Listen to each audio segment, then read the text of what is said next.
Gabrielė Petkevičaitė Bitė be jokios abejonės yra viena iškiliausių Panevėžio krašto ir Lietuvos asmenybių. Deja, ir ji pati, ir jos gyvenimas, turbūt reikia pasakyti, yra nepelnytai pamiršti. Ir mums panevėžiečiams yra garbė ir pareiga švenčiant 150 metų jubiliejų apie Gabrielę, jos idealus ir jos gyvenimą visiems priminti. Rašytojos jubiliejus pasitiktas netuščiomis.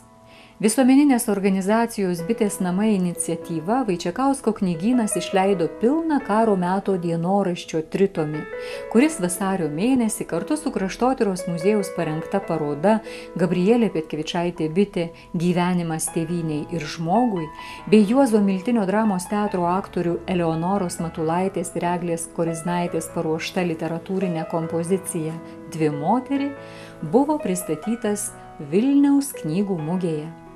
Mugėje dūzgusiame kultūros avilyje rašytojos asmenybės ir kūrybos svarbiausius akcentus sudėliojo geroji mūsų kraštietės ambasadorė Vilniuje, profesorė Viktorija Daujotytė.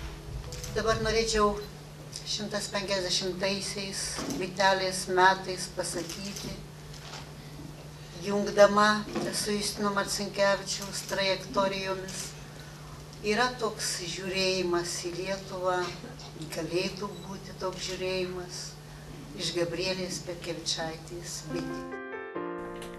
Seną skolą garsiausiai kraštietei vasario 16-osios valstybės atkūrimo proga atidavė Panevėžio miesto ir Panevėžio rajono savivaldybės Gabrielei Petkevičaitei Bitei suteikdamos garbės pilietės vardą.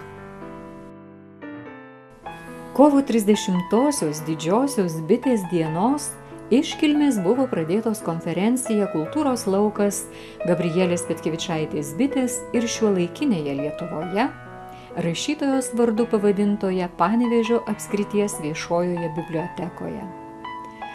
Apsilankydama konferencijoje Bitės asmenybę, XIX amžiaus pabaigoje, XX amžiaus pradžioje skleidusi lietuvybės ir valstybės idėjas, pagerbė jos ekscelenciją Lietuvos prezidentė Dalia Grybauskaitė. Šiandien švenčiame ir minime labai mums brangų svarbų žmogų.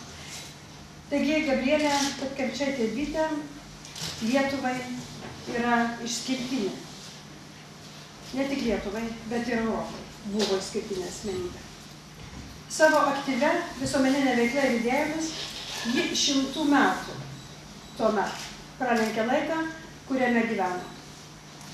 XIX ir XX amžiaus sandūroje Europoje visiškai nebuvo įprasta atvirai ir drąsiai kalbėti apie tai, kad moteris taip pat turi teisę į išsilavinimą, rinkti ir pačioms būti renkamoms. Tuo metu Lietuvoje, carinio režimo priespaudoje, mažai raštingoje, Petkevičaitės Bitės veiklos reikšmė ir prasmė padidėjo daug geriau. Jos išskirtinumą sudaro ir dar vienas itin mums svarbus jos gyvenimo aspektas. Tai moterų teisių ir tautinio atgimimo idėjų sujungimas į vientisą, stiprią ir nepaprastai reikalingą veiklą. Bitė gyveno tuo pačiu laikmečiu kaip mūsų kiti žymieji veikėjai. Tai buvo mūsų tautos žydėjimo metas. Tai Vincas Kudirka, Jonas Jablonskis, Povilas Višinskis, Žemaitė, Pranas Mašetas ir kiti tautinio atgimimo šaukliai. Gerai jos pažinojom, bendravo. Kartu jie kūrė ir skleidė lietuvybės ir valstybės idėją. Įkūrusi garsią švietėjišką Žiburėlio draugiją ir jai daugelį metų vadovavusi, Petkevičaitė pati buvo visuomenės žiburėlė mums visiems. Mokė neturtingus vaikus ir suaugusius, rūpinosi kaliniais, platino uždraustą lietuvišką spaudą, šelpiamos moksleivius, kultūros darbuotojus, telkė juos švietėjiškai ir visuomeniniai veiklai, o savo straipsniais tuometinėje lietuviškos spaudoje ragino jas dirbti kartu. Bendradarbiaudamas su iškiliais tuo metu visuomenės veikėjais, ji skatino moteris visuomeniniai ir kultūriniai veiklai.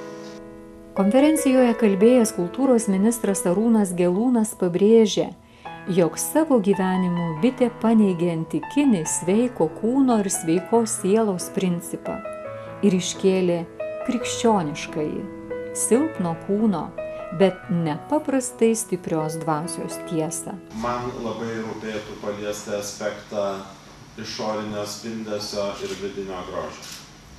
Dėl to, kad Petkevičaitė bitė savo gyvenimą ir savo veiklą tarsi paneigė antikos principą mens sano in corpore sano, kas reiškia sveika kūna, sveika siela sveikame kūne. Tai yra graikų aukštintas kūno, atletiško kūno, puikaus kūno grožis, kuriame tariamai įsikūrusi puiki siela. Bitės laikmečio kultūros lauką praplėtė bibliotekoje parengta Gabrielės Petkevičaitės bitės ir jos amžininkų portretų tapybos darbų paroda, atkeliavusi į Panevėžį iš nacionalinių galerijų, privačių kolekcijų. Taip savo gimtadienio šventėje bitė buvo tarsi tarp bičiulių. Šalia Kudirka, Višinskis, Žemaitė, Čiurlionis, Smetona. Pagerbdama bitę, pirmojo 1920 metų steigiamojo Seimo posėdžio pirmininkę ir iškilmingą minėjimą Juozo Miltinio dramos teatre pradėjo Seimo pirmininkė Irena Devutienė. Pirmiausia, noriu jūs visus ir visą Lietuvą pasveikinti su bitės gimtadieniu, su žmogaus, kuris paliko labai gilų pėdsaką Lietuvoje, kaip visuomenės veikėja, kaip politikė, kaip rašytoja, bet pirmiausia, kaip Lietuvos moteris. Moteris, kuri mylėjo žmones, kuri jais rūpinosi, kuri visą save, kaip ta bitelė, išdalino kitiem. Jinai buvo panevėžietė, Panevėžio krašto žmogus. Jūs turėjote daug iškilių žmonių, taigi turite tikrai fantastiškai gražų, dorą, didį pavyzdį Gabrielės Petkevičaitės bitės. Todėl ir norisi pasveikinti jūs visus su bitės gražiu gimtadieniu. Dar viena panevėžiečių dovana Gabrielės gimtadieniui pagal Eleonoros Matulaitės scenarijų režisieriaus Kaniušonio pastatyta pjesė Bitė Juozo Miltinio dramos teatre. Dovanų bitei ir mums visiems, primenant, kokie svarbų šiandien tebėra demokratijos, tolerancijos, veiklios meilės ir aukos savo artimui, tautai bei valstybei principai, kuriais gyveno Gabrielė Petkevičaitė, buvo ir daugiau. Puziniškyje, atnaujintame gimtajame rašytojos dvarelyje, rašytojai Aldonai Ruseckaitei buvo įteikta 23-oji bitės vardo literatūrinė premija. Lietuvos bankas Panevėžyje pristatė rašytojos jubiliejui dailininko Rimanto Audėjaus sukurtą 50 litų vertės sidabrinę monetą. Galiausiai vasarvidžio naktų šviesios sutemos tarsi atgal į XIX amžių sugrąžino visus į Petkevičių namus. Nuvilnijo turiningi renginiai, išsiskirstė prakilnūs svečiai, likome būti toliau.